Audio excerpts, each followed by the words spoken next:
Tiếng gà gáy không làm trời sáng, bởi dù gà có im lặng, bình minh vẫn sẽ lên.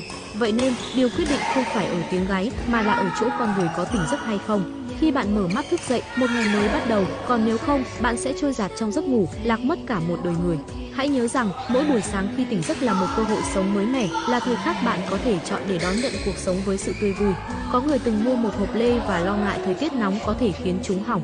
Mỗi ngày, họ chọn những quả trông kém nhất để ăn và cuối cùng, họ đã ăn hết một hộp toàn những quả đã thối. Cuộc sống cũng như vậy, nếu bạn cứ mãi chú trọng vào những điều nhỏ nhặt, bực dọc, lo âu thì cả cuộc đời bạn sẽ chỉ là những ngày tháng chồng chất bất mãn.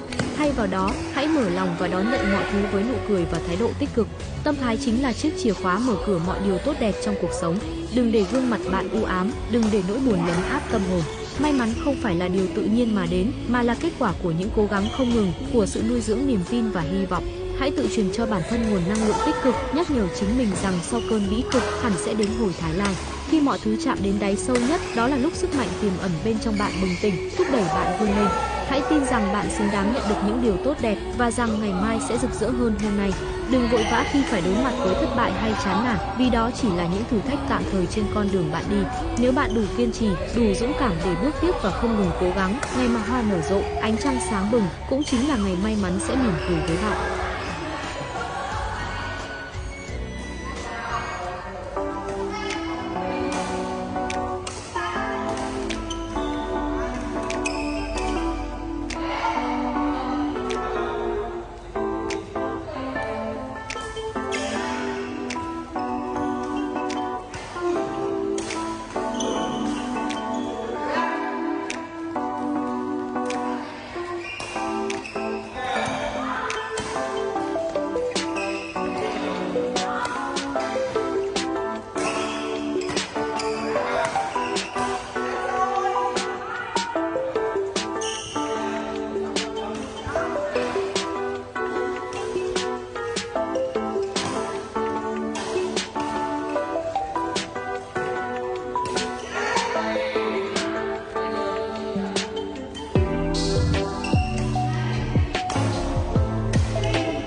One,